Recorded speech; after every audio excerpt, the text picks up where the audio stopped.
Hey, Kylie here. Just doing this last video on this blade. Always want to get at least one good quality video of the work I do, just so I've got a record of it and everything. So this may or may not even get posted to YouTube. We'll see how it goes. This is one of the first blades I ever made in D2 steel. I made the cKc Dragon and I made this one, and both of these are in D2 steel, which is actually Bowler K110 is the actual steel, which is AISI D2, and this one was heat treated to 54 RC, which is a good toughness compromise for D2 steel for a bigger blade like the sword and this one, where it gives it a lot of toughness but it'll still take a really great edge, and came out really nicely. So this one has an 11-inch blade and it's about 17-inch overall, so you can see there the camera view, the size.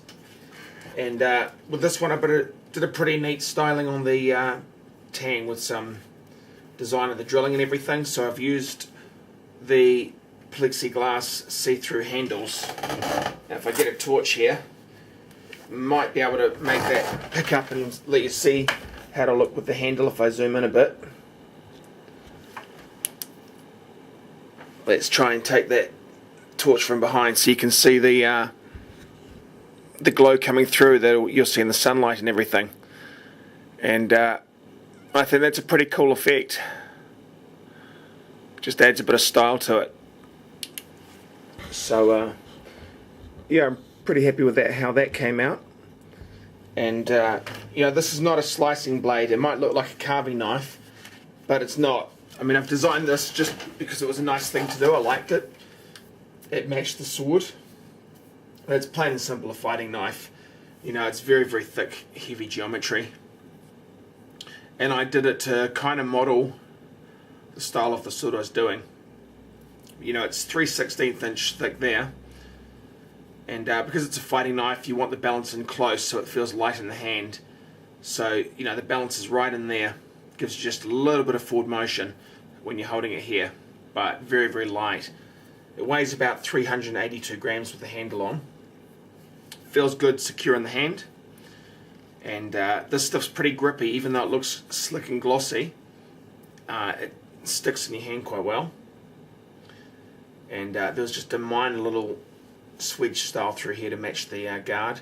But yeah, the main thing is, you know, most blades you'll see that are designed to be cutters and slicers, they'll even if they're convex, they'll almost be a full flat grind, but the convex variety of a full flat grind. Now, this one's been designed pretty much as a weapon, not a slicer, and it's got to be good at that function, and you want it to be durable. So I've left an extremely heavy grind on this, and let's do a close-up here at the tip. Hopefully this will actually focus. Yeah, you can see how much steel there is on that tip, that 5mm, but more importantly, through the actual body of the blade, you can see that bubble through my fingers. You know, look at that bulge. There is a humongous amount of steel left in here to keep it strong. But it's sharp, it'll still chop through people, not through wood very well, because it doesn't have that forward weight. It's designed for balance. But with a swing it'll take off a wrist. But primarily for piercing and things, like a pig sticker for hunting, it's going to have incredibly good piercing power with that tip. You know, it comes to a fine point, but it's very strong and thick. So yeah, overall I'm pretty happy with how it's come out. I think it's pretty cool. Haven't done a sheath yet, and I'm not going to. You know, if a collector is buying this, they may not need a sheath, just possibly a box for shipping or some sort of display piece. A Kydex sheath for someone who may want to use it for hunting or just for portability. But that's it. It came out pretty nice and is a one of a kind. I have no particular intention of doing one exactly the same. Who knows? I don't tend to take requests for work more than just do what I feel like and see if there's someone who likes it also. So, yeah, it's come out nice.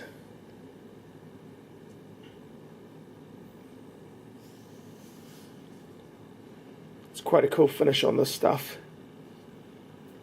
That's the matte satin that it came with, and then this was just sort of buffed on the buffing wheel. I've left the finish reasonably kind of raw, you know, and you know, when you take this off, it's got that quite cool look on the tang.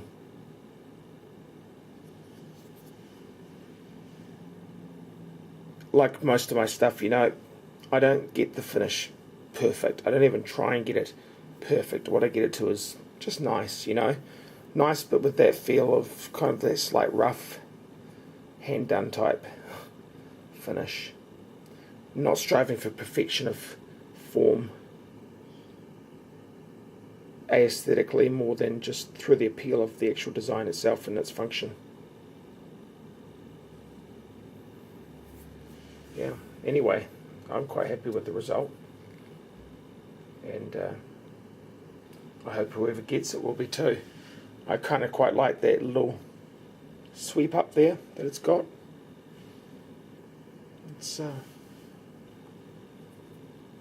It works anyway. This beast will do its job. So thanks for watching.